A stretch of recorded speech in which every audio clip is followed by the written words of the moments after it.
Christopher John Joseph here in Melbourne, Australia, a 68-year-old follower of Jesus of Nazareth who was divine love and non-violence. One of the greatest spiritual teachers we've had on earth. His original Christian spiritual teachings were based on pacifism until it was destroyed by Constantine, the Emperor Constantine, in 312 AD, and by the corrupt church leaders at that time. For 1700 years, Christians have been converted back to being Jewish Christians or Judeo-Christians. So they go and kill and murder when they want to, when someone attacks them. That is to say, they're Jewish, and that's the big, massive damage done to the teachings of Jesus in our modern world. That for 1700 years, all Christians have been poisoned by the Jewish religion being in the same Bible as the New Testament. Now, I always advise all Christians, the first thing you have to do with your Bible, see that's one wineskin? One wineskin with, guess what? 2 wines in it. 2 wines. This little bit of wine here is divine love. This is the two-headed God of the Jews, and it takes up 9/10 of the Christian Bible.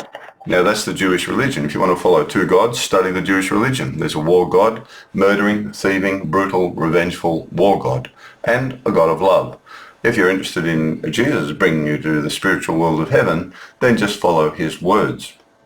In the Gospels, rip out the book of Revelations and burn it, because that's a plot and a plant to take you into being Jewish again at the end of his teachings that bring you out of being Jewish.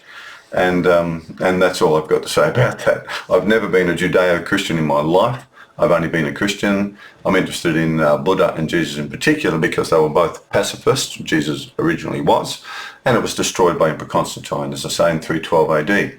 And the corrupt church leaders and all the Judeo-Christian churches in the world today, including the Catholic Church that I was born into, so Pope Francis, Archbishop of Canterbury, Seventh-day Jehovah's, they all teach that the Jewish two-headed God, the war God and the God of love, is the same God of Jesus, and that's a lie. That's a fabrication, a lie, a delusion, a perversion, a distortion. Call it what you want. It's just simply a lie. Slander. And I'm against that. And I stand against that, and I will stand against that until I die. Because Jesus tried to bring the Jews out of the dualistic God into the singularity of love, the pacifist understanding of love, which Buddha also understood 600 years before Jesus in India. The beautiful difference between Jesus and Buddha is this. Buddha understood the clear light mind experience. He underwent an experience which was clear light mind. He saw everyone as being the same.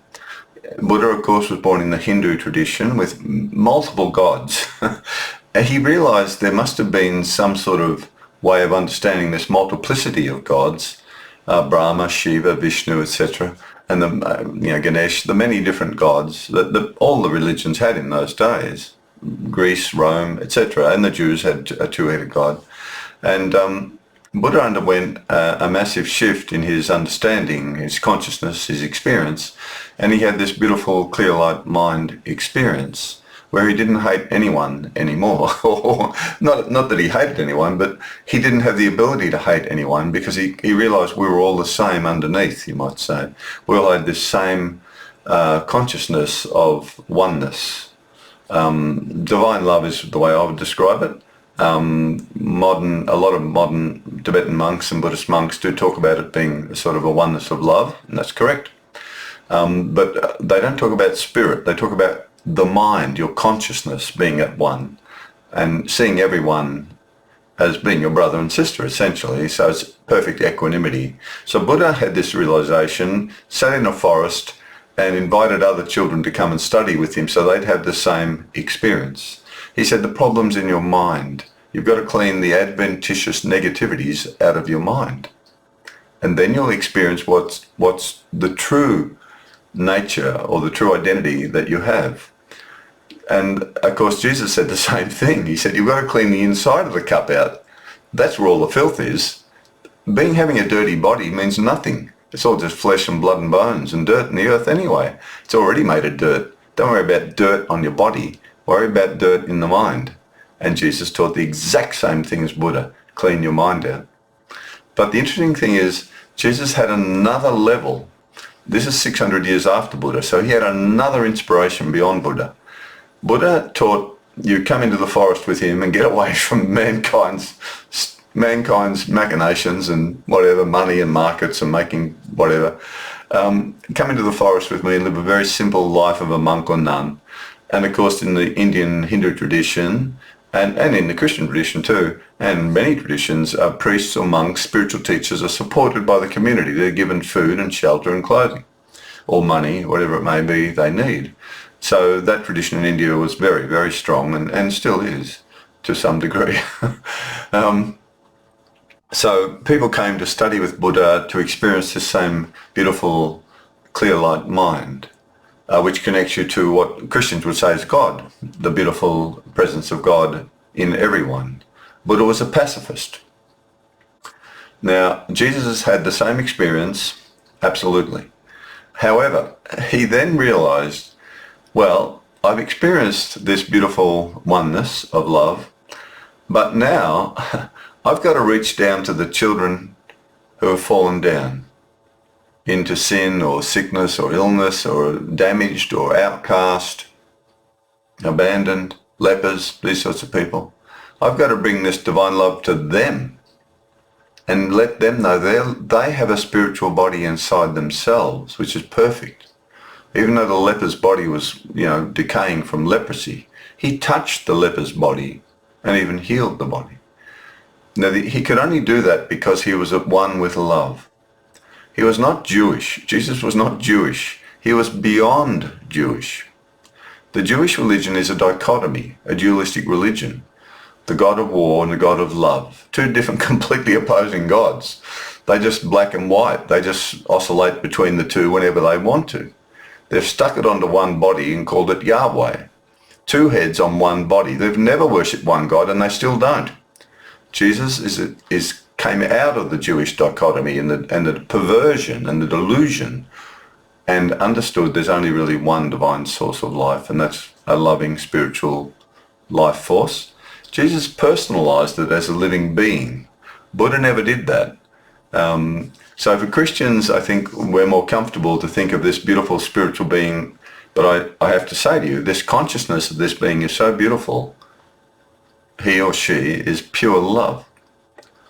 To be her child, Jesus said this, I must become perfect love. He says it in the Sermon on the Mount. The divine loving one's love is like the sun that shines on the good and the evil, like the rain that falls on the just and the unjust. The divine loving one's love is kind to the ungrateful and the evil. Unless your love is as perfect as this love, you won't enter the spiritual heavenly world. Now, that worked fine for 312 years until Constantine destroyed it. And then Christians were converted back into being Jewish and Christian. And of course, you can't be both. You're one or the other. Christians are pacifists. If you're not a pacifist Christian, you're not a Christian. I'm sorry, you're a Jewish. You're a Jewish person who also reads Jesus' teachings. The Jews do not read Jesus' teachings. He's Jewish, but they don't read them. But the Christian Jews, they loved the old Jewish religion. I've met Jews who study that like you wouldn't believe. They should be going to synagogues. They shouldn't bother about Jesus at all because they're not interested in his message of divine love or pacifism. They love killing the enemies. They love the Jewish God destroying the enemies of Jesus when Jesus says, I came to save. So Buddha teaches selflessness, removal of all ego. He undergoes an experience which is most of us haven't yet reached.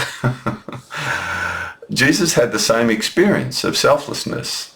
But he then realized, I've got to not only teach this to others as Buddha did, he realized he had to manifest the love with his physical body for as long as he was alive on the earth. There's the big advance. When the Dalai Lama was lecturing in Melbourne years ago, when I was there listening to his lectures, I met him in Melbourne briefly, and said hello, wished him all the best for Tibet, and he said the Tibetan children, followers of Buddha, need to learn from our Christian brothers and sisters. This is what he said in Melbourne, Australia, because our Christian brothers and sisters not only practice love within themselves, but they have charities, they build hospitals, they build schools, They help the homeless on the streets. Essentially it's love in action. Buddha was passive love. Experience this passive love, sit under a tree in the countryside.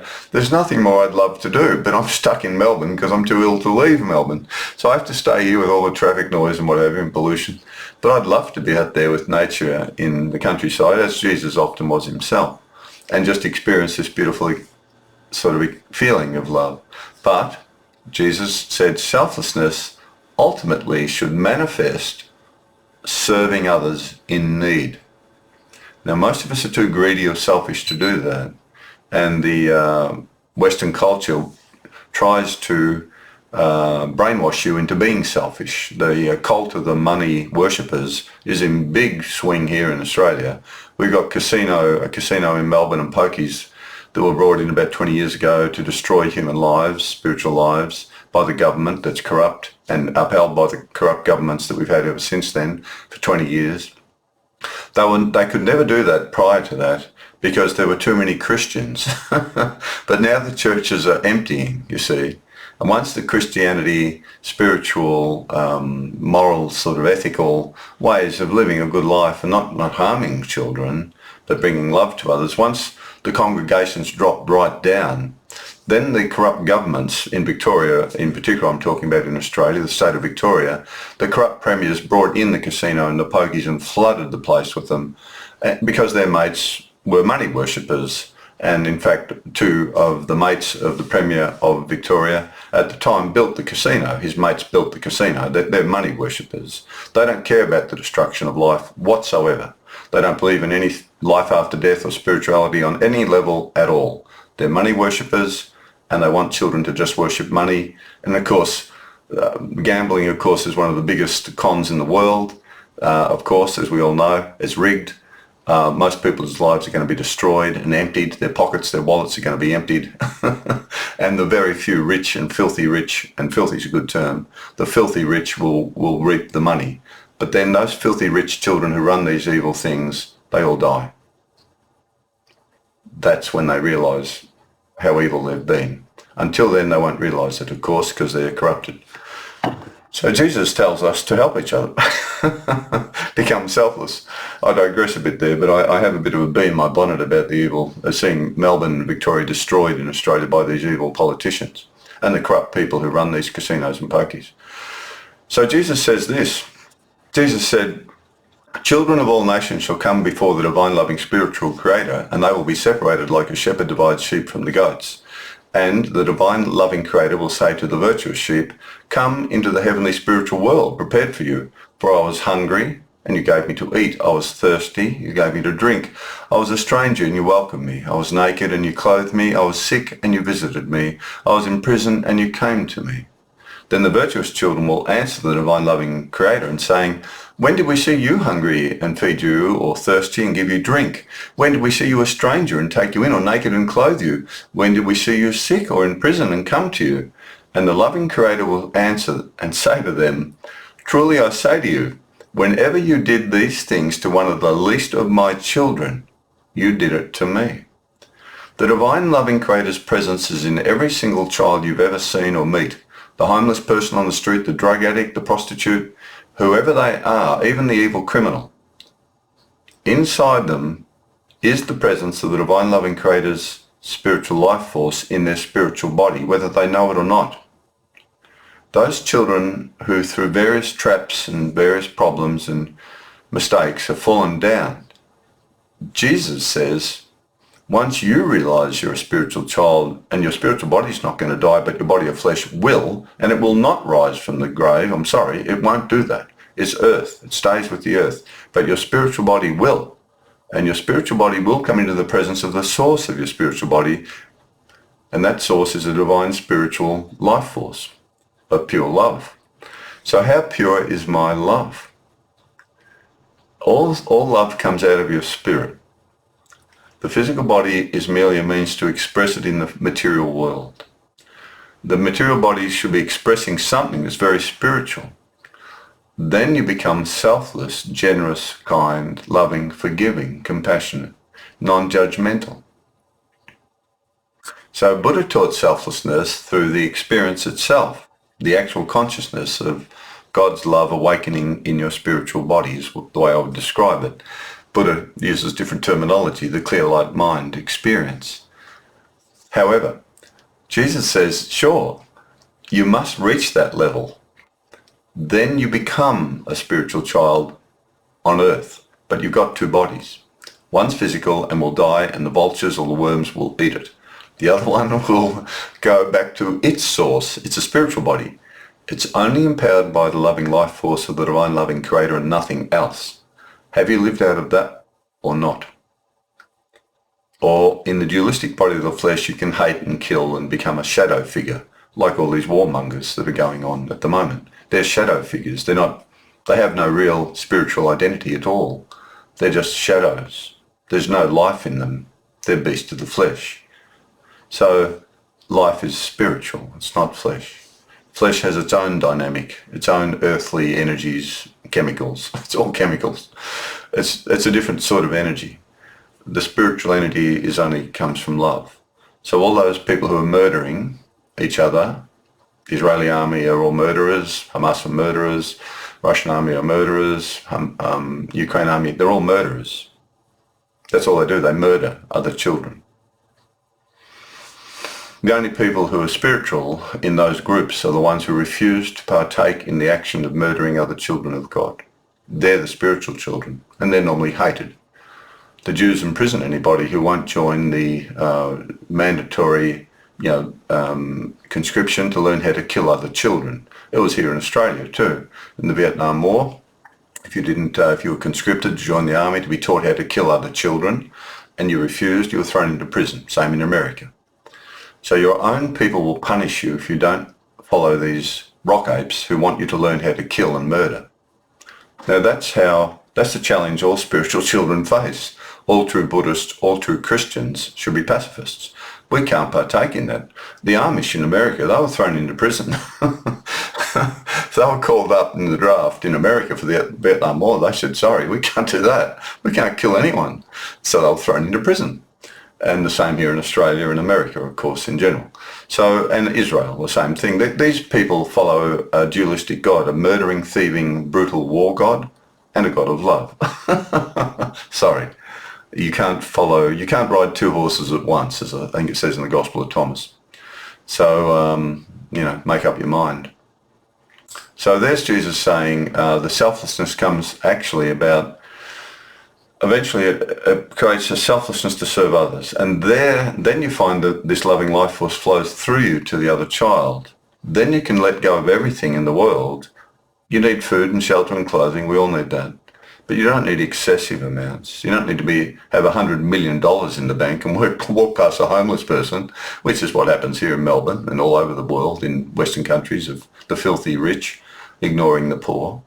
These people are just, they worship money, and the beast of the flesh. They're not worshippers of the divine loving creator. So otherwise they'd share their wealth with those in need. That's the thing any decent spiritual child of the divine loving one would do. So Jesus goes on to say here, then the divine loving creator will say to the self-serving goats,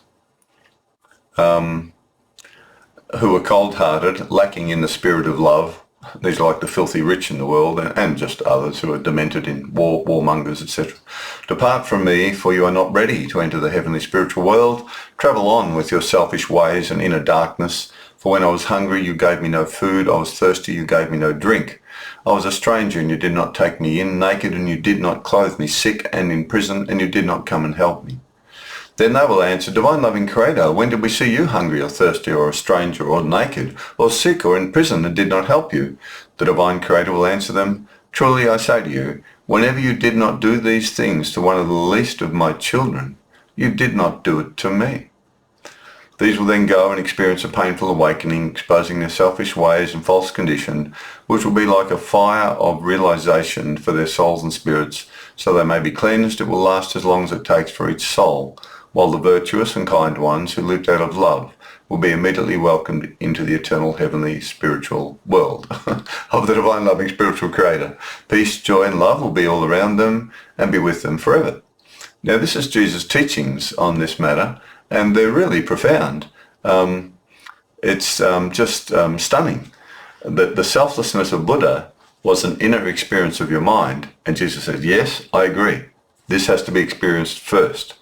But then go out and help those who have fallen down. Bring this divine love that's now awoken in you, and it's endless and it's infinite and it comes from a higher source. And this divine source, or this divine creator, divine being of love, will flow that loving energy into you and through you out to any child in need.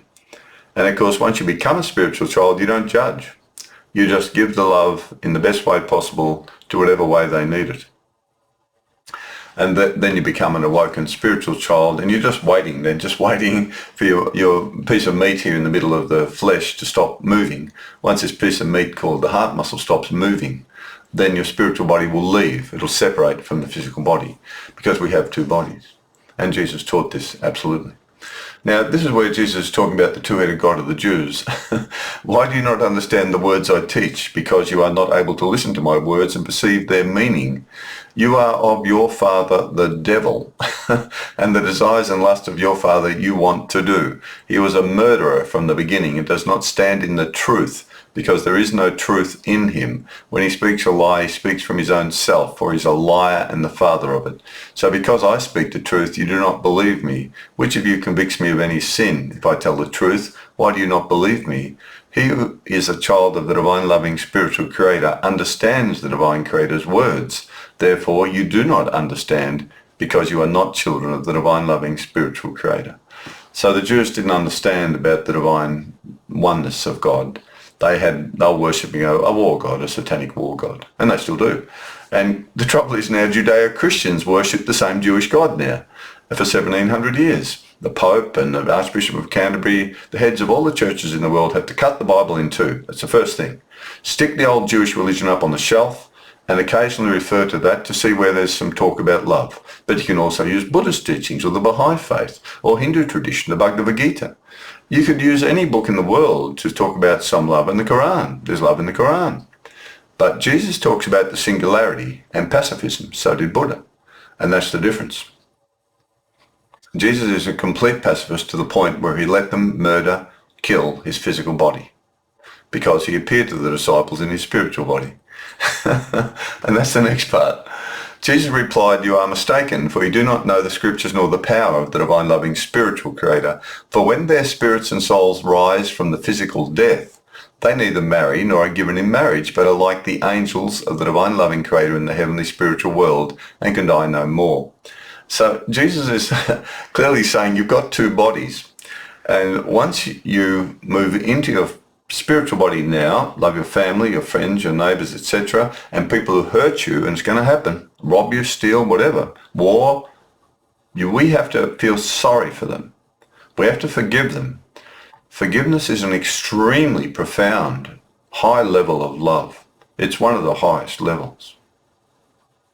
There's no doubt about it. It doesn't mean we condone what the evil they're doing. We don't condone the evil. We just forgive them because they're demented. They're not spiritual. They've moved into becoming what I call beasts of the flesh, dark shadows. The simplest way is they've turned away from the divine light and source of life and love and light. They've created a shadow, like Vladimir Putin, an egotistical Hitler shadow, to murder and kill. So he moves into the shadow figure of Vladimir Putin, which is a false identity. He has no existence. Vladimir Putin has no existence. But he can wreak massive havoc, pain and suffering while he's in the false identity of his flesh. But his flesh will rot and die and stink. And then he'll face all the things he's done to other children, all the murders he's committed, the killings. He'll have to face that in the presence of the divine creator.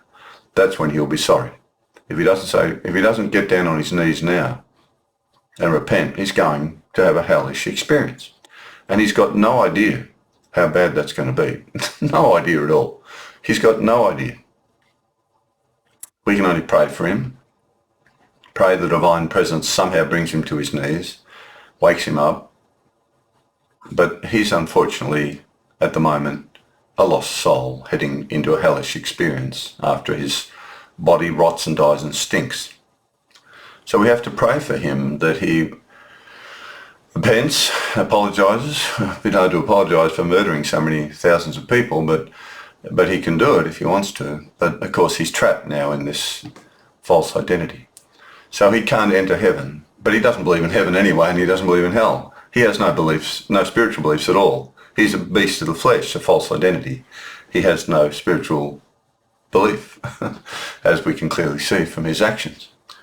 So then we've got another thing here. If we can just make this go away. Where are we? There. Our bodies in one on earth. Jesus became fully aware that he had two different bodies at the same time. One was totally earthly, empowered by earthly foods, water and gases, grows old and dies. One was totally spiritual, empowered only by the loving spiritual life force of our divine loving Creator, and never grows old and never dies, but does reap what it sows while here on earth. This was his greatest achievement and spiritual enlightenment that he received after searching for the one true divine loving spiritual Creator and finding her with her blessing and guidance from the heavenly spiritual world. I say her, but you can say him. God is beyond gender. Spiritual being is beyond gender. He teaches this to Nicodemus in John 3:3 when he says, "Truly, truly, I say to you, unless one is born again, he cannot see the kingdom of the divine loving Creator, unless one is born of water and the Spirit. He cannot enter into the heavenly spiritual world. That which is born of the flesh is flesh, and that which is born of the Spirit is spirit. Do not be amazed that I said, you must be born again. The wind blows where it wishes, and although you hear the sound of it, you do not know where it comes from or where it is going. So are all children who are born of the Spirit." Jesus said, "Let anyone who thirsts come to me and drink. The one believing in me and my teachings, out of them will flow streams of living water. And the one who drinks of the living water that I shall give them shall never thirst again." This is the water Jesus says we need to be born again into our spirit. It is a spiritual life force that lies within all of us, like a wellspring springing up to eternal life, that comes from the divine Creator, and Jesus helps us find it within ourselves and cover it and teaches us how to become at one with it and keep it flowing in this material dualistic world. The startling and obvious teaching of Jesus about everyone having two different bodies in one, empowered by different life forces, is found throughout his teachings and his words. We can see this in an often overlooked teaching of Jesus about our spiritual body leaving our physical body at the time of death. And this is what Jesus is saying. You've got two bodies. Move into the spiritual one. You can't see it, but you've got it. Understand how to find it by simply following my words. Love your enemy and such things. Turn the other cheek. In other words, overcome your physicality by loving others, even those who hurt you. And what will happen is it'll activate your spiritual body, and that's not going to die. You won't die. That's what he says. Once you become spiritual in this evil world, this dualistic evil world of flesh and blood and bones and death, you won't die once you become awakened to your spiritual identity, because you can only love in that identity, and heaven is only a place of love. So the only way to get there is to be loving now. It's that simple. And yet Judeo-Christians, Jewish Christians, they're not getting it because they're mixing the Jewish God, the two-headed God of the Jews, with Jesus, and they shouldn't do that. So anyway, it's certainly obvious. So let's have a look at what he says. Jesus said, "He who lives an earthly life of the flesh will lose it." Well, that's the same, isn't it? For all sinners and saints, everyone loses their body of flesh. "But he who loosens himself from his life of flesh by following my way and teachings will find his spiritual life eternal." And there it is. And Jesus says this a number of times. You've got two life forces. One is spiritual life force, eternal. It's got nothing to do with physical food or water or shelter or the heartbeat, nothing. It's a spiritual life force from a spiritual being of divine love. If you move into that identity, you will not die. You will undergo the death experience of your physical body, and it may be horrific and agonizing and torturous. But once the piece of meat here in the middle of this flesh body stops moving, the heart muscle, you'll be cut free from all its messages of pain and suffering and torture and mental distress. The plug will be pulled. This body can't send your spiritual mind any more messages. It's finished.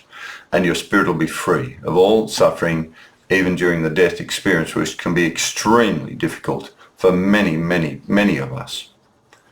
But in the end, you'll be free of that. Once this flesh body stops functioning, it'll return to the earth. There's no life in it after death. So he says, he who follows teachings will find his spiritual life eternal. Then he goes on quite stunningly and quite amazingly. I never hear Jewish Christian children talk about this because they don't like talking about it, because it's the truth. There will be two bodies in a single bed. One is spiritual, one is flesh. The one of spirit will be taken to be near me. The one of flesh will no longer be of any use, and being redundant will be dismissed. There will be two women grinding at a millstone in the same position. One is spiritual, one is flesh. The one of spirit will be taken to be near me. The one of flesh will no longer be of any use, and being redundant will be dismissed. There will be two standing in a field. One is spiritual, one is flesh. The one of spirit will be taken to be near me. The one of flesh will no longer be of any use, and being redundant will be dismissed. The disciples then asked Jesus, "Where will they be, Lord?" Jesus replied, "The dead body of flesh will be where the vultures gather. The body of the spirit will be where the eagles fly." The Gospel of Thomas, where are we now? Oh, there we are. The Gospel of Thomas, Jesus said, "Two will relax on a couch. One will die, one will live. If the flesh has come into being because of the spirit, it is a wonder. However, if spirit came into being because of the flesh, this is a wonder of wonders. But I am amazed at this, how such great richness of spirit could be placed in such poverty of the flesh.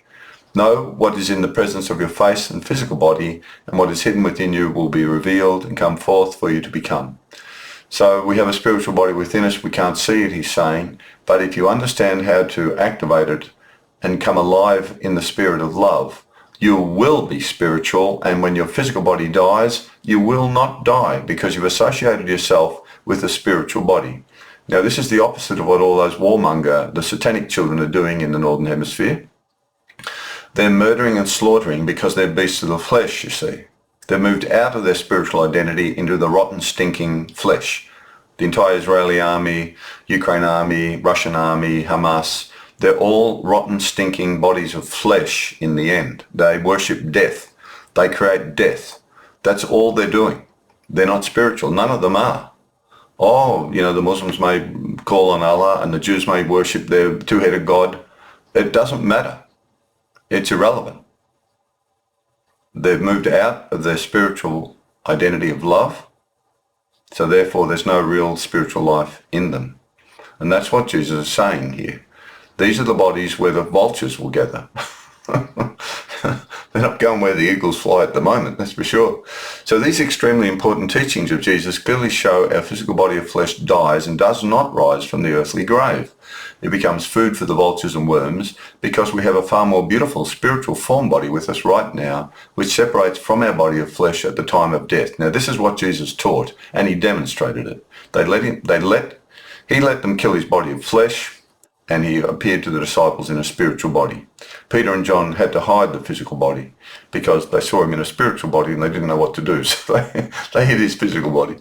This is our true spiritual identity, with our spiritual form body, soul, mind of love and soul, which are all created by a divine loving spiritual creator out of love for us, to come out of our earthly suffering. That's why we have a spiritual body. This spiritual being wants us to get out of this earth world, come out of it. This is a dangerous, evil place. There are poisonous snakes, poisonous spiders, sharks, lions that rip the throats out of little deers. Then you got children who become satanic children and murder and slaughter other children. It's a very dangerous, dangerous world. So the divine loving spiritual creator gives us a spiritual body to leave this world in. But, as Jesus said, you have to be prepared to live now out of the spiritual body. So we have to be pacifists. If you're a follower of Jesus, you are a pacifist. If you say you're a Christian, but you say, no, well, I'm not going to be a pacifist, I don't believe that, then you are Jewish. You're a Jewish Christian. And the emphasis is on the Jewish. So you're just a Jew. So you may as well go to the synagogues. Forget about Jesus. Don't bother about him, because you're just Jewish. The Jews love their own. They don't bomb Jews. Jews don't bomb Jews. They only bomb Palestinians, Muslims. So become Jewish. Jesus said you got to love everyone, even your enemy. You see, there's a big difference. If anyone on YouTube tells you you don't have to be a pacifist and you're a Christian, they're lying. They're Jewish. They're Jewish, demented children lying, trying to make you Jewish. Don't listen to them. If you're in a congregation that tells you it's all right to kill your enemies.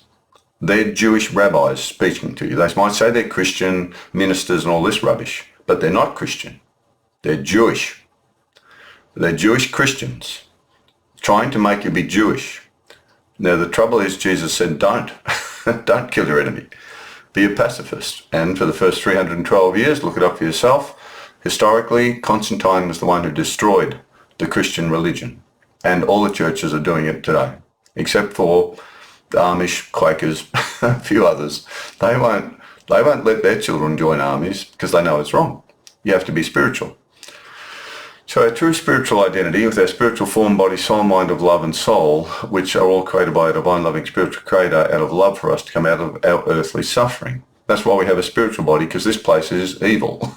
You're not going to leave it in your physical body. I'm not leaving in my physical body. I have to live in my spiritual body if it's alive and well. It can only be well and alive if I'm following the way of Jesus. So I have to forgive everyone who's ever hurt me, just to start with, and lead a good life as best we can. They are empowered only by her loving spiritual life force or living waters. And as she is eternal, we also become her eternal spiritual children of love, providing we have awoken to our true spiritual identity. It is not automatic like our body of flesh that grows from the cradle to the grave in a set cycle. We must activate our spiritual life with help from great spiritual teachers like Jesus of Nazareth.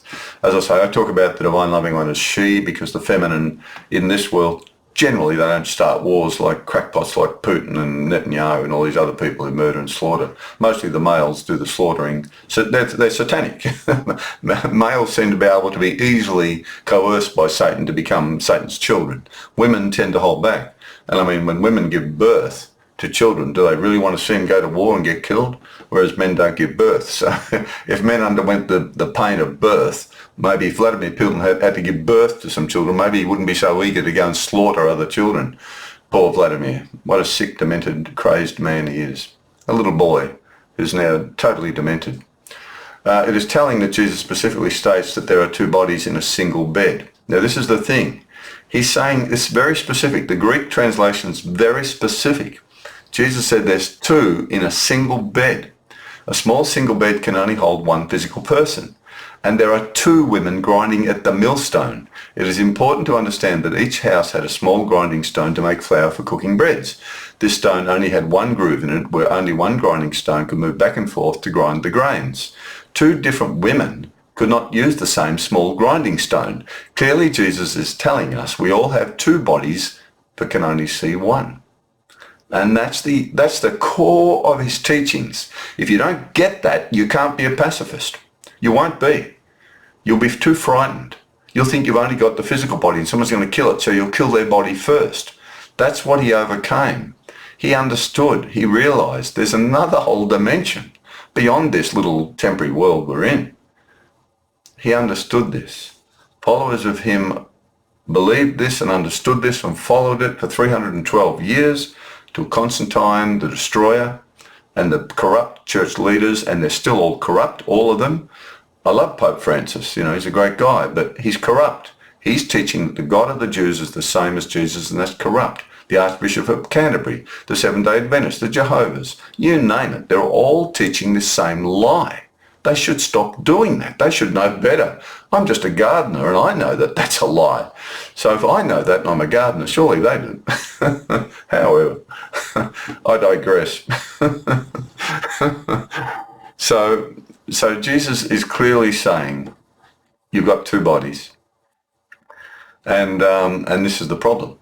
The original Greek words in most Bibles regarding these teachings translate the words as one is taken and one remains. That's all it sort of says.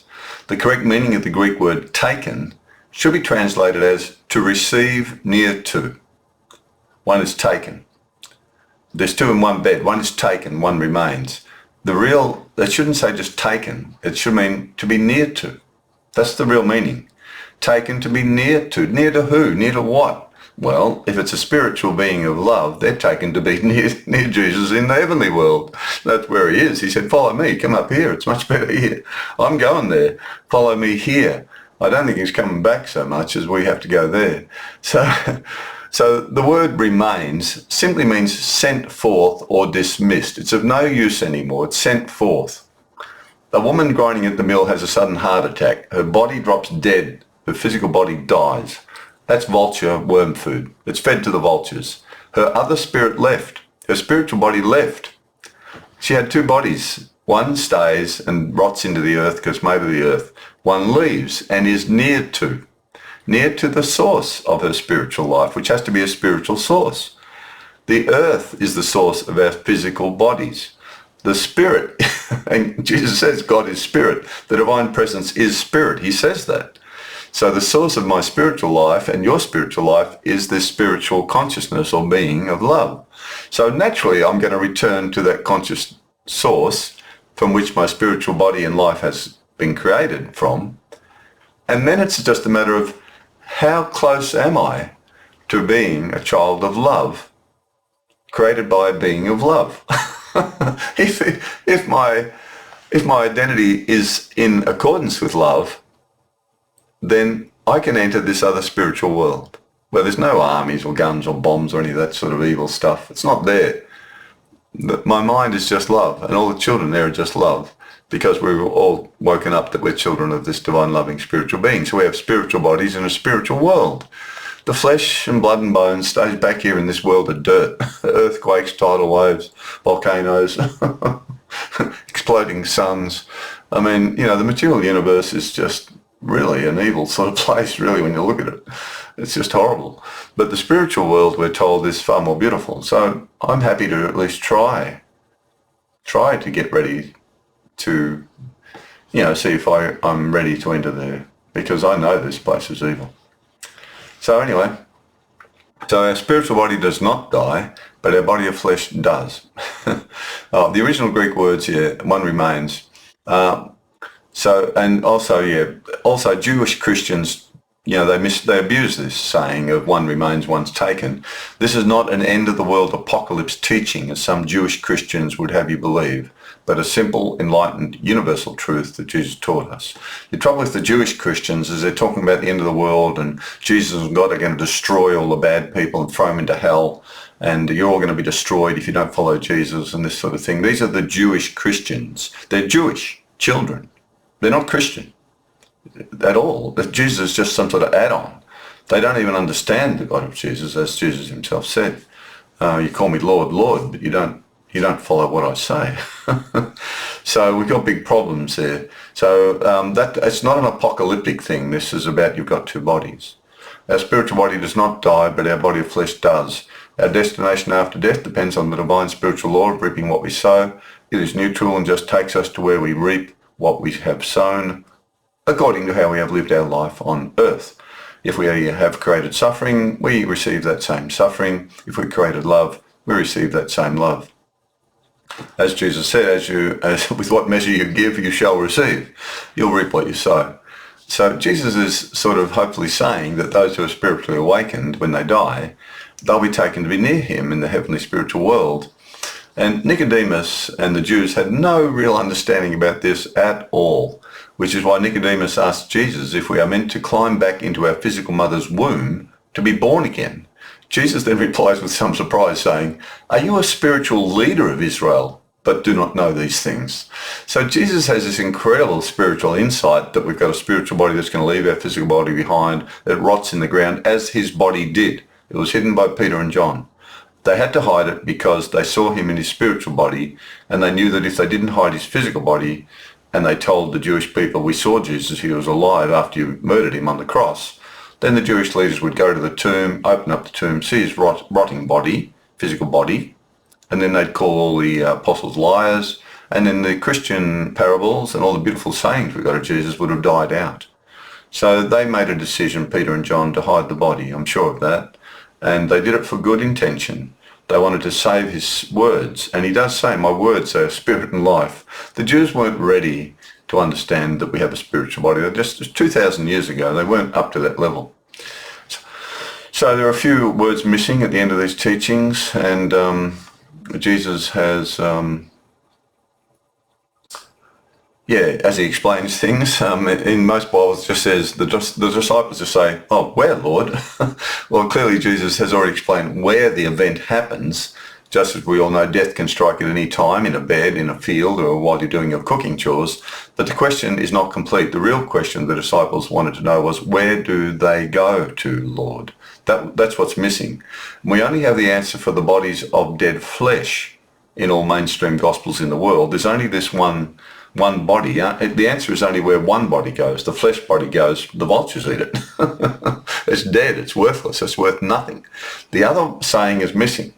And that's why it has to be placed in. The extra words of Jesus saying the body of the spirit will be where the eagles fly makes perfect sense as a contrast to the body of flesh returning to the earth from which it was formed. For the body of the spirit will return to be in the presence of the divine loving spiritual creator in the heavenly spiritual world above, who created and formed it for us. Vultures only feed on dead things that have no life in them anymore. The body of flesh has no life in it anymore once your spirit leaves it, because the spirit is the real life.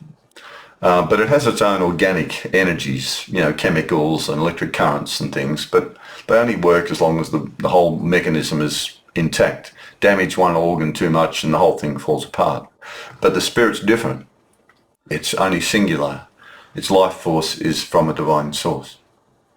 Whereas eagles usually feed on living things that still have life in them. That's the interesting thing about eagles. They tend to feed on living things. Vultures feed on dead things. So Jesus is making a perfect analogy between your spiritual body would be like where the eagles soar. The analogy works very well, as eagles can soar high above by just extending their wings to ride on the current of air that uplifts their bodies. The word air in Greek can mean spirit. Jesus said it is the spirit that gives life. The flesh profits nothing.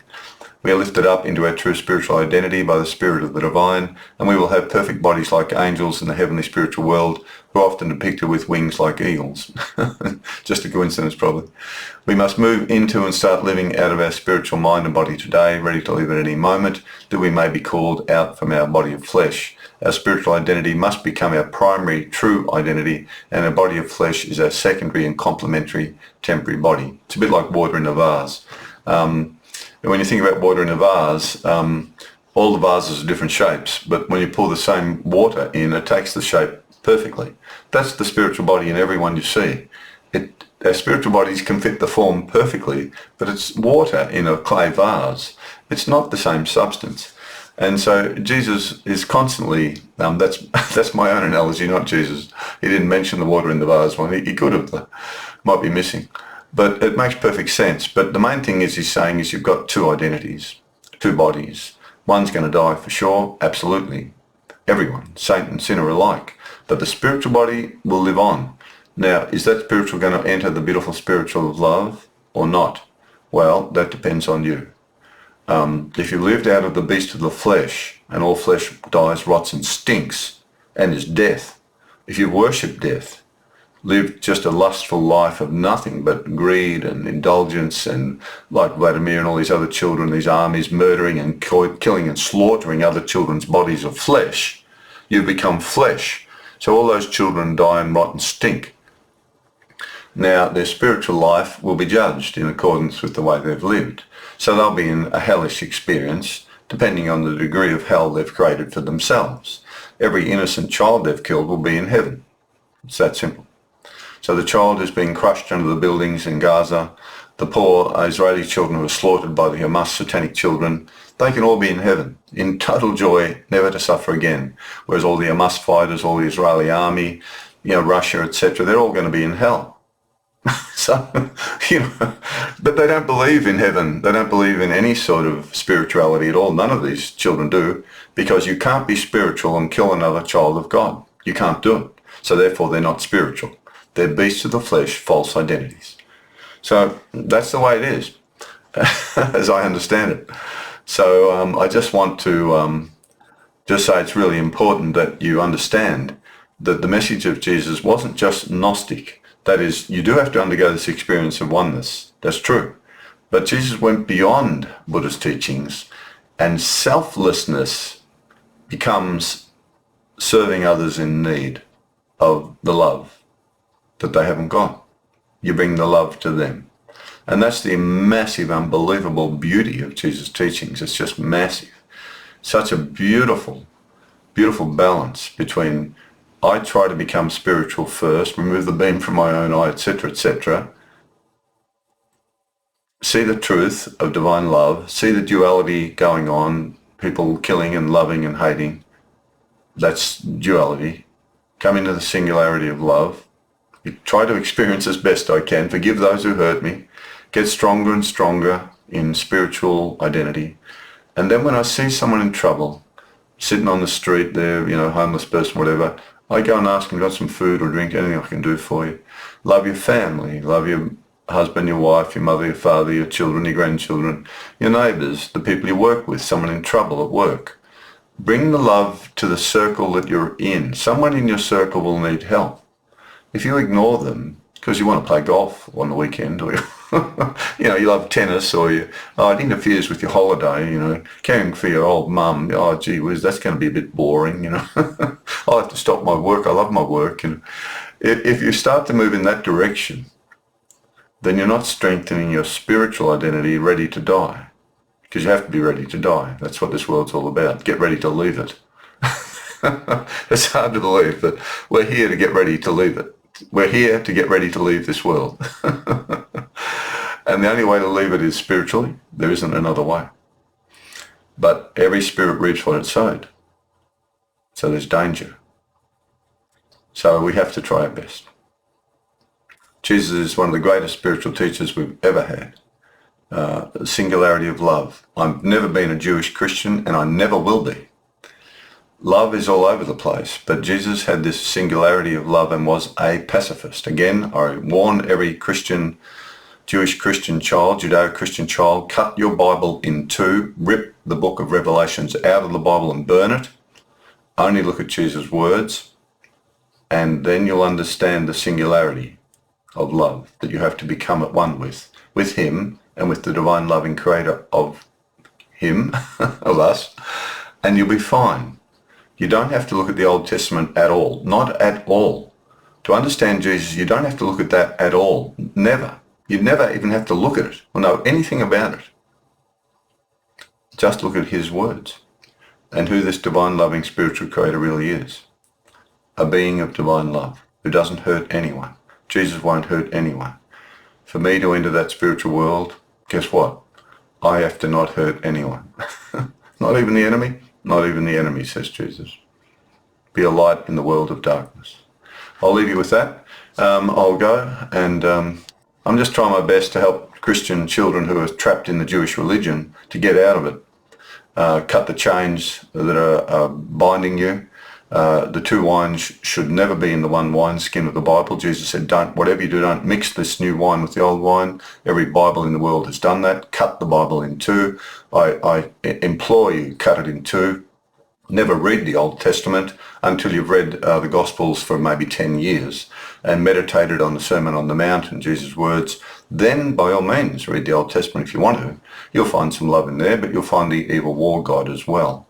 Then you'll understand the lie of the Jewish Christian churches telling you that it's the one God through the whole Bible, which is a lie, a fabrication. It was brought in by Constantine and the corrupt church leaders 1700 years ago, and there's very few Christians left in the world like myself who are willing to stand up and speak the truth and expose this lie.